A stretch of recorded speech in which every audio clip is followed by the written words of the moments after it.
So I have an observation about Father's Day.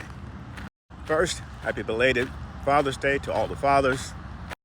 So I didn't want to post about this on Father's Day because I wanted fathers to enjoy their day.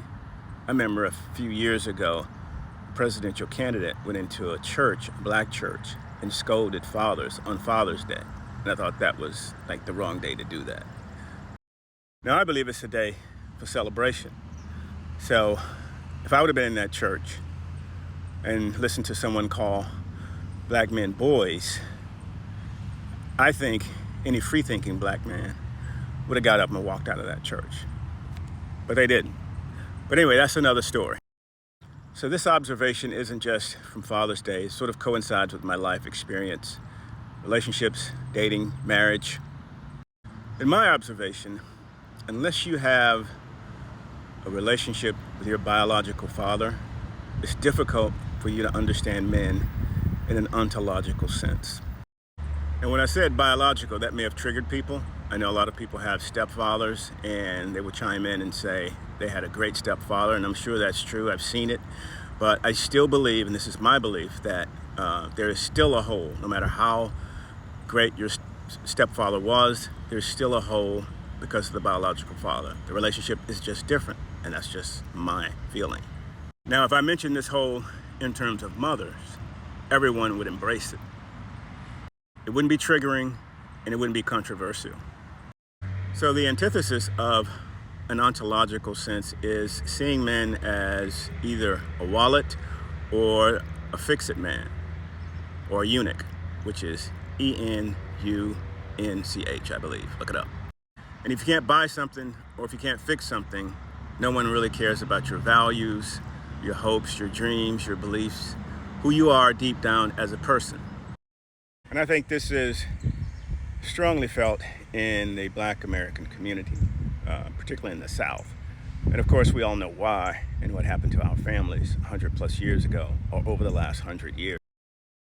But I don't think we acknowledge this enough. I mean, I know in my family there's 4 generations of girls, women, that have not had relationships with their biological father.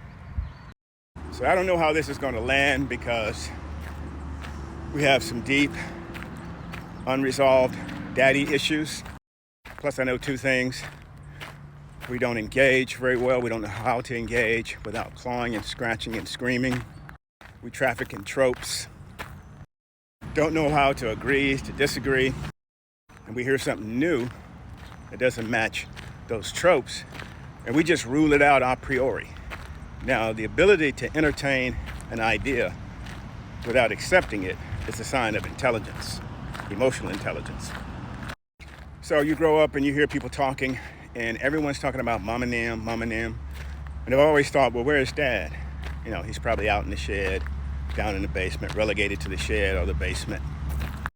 And dad, you can't be a crack fiend and still be a king. So a few years ago, I'm watching this show. It's an HBO.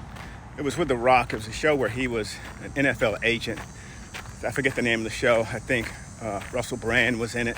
But there was a scene where this brother was a GM of a Los Angeles football team. So multi-million-dollar business. He's the head of a multi-million-dollar business. And his wife, I think she was a nurse or a doctor. And so they were at home and they was talking about something, and she disagreed with him. And she went, boy, that's how ingrained it is in our culture. And brothers, this needs to stop. So it was just an observation. You can take that for what it's worth. Take it where you want to take it. I'm not here to debate or argue with anyone.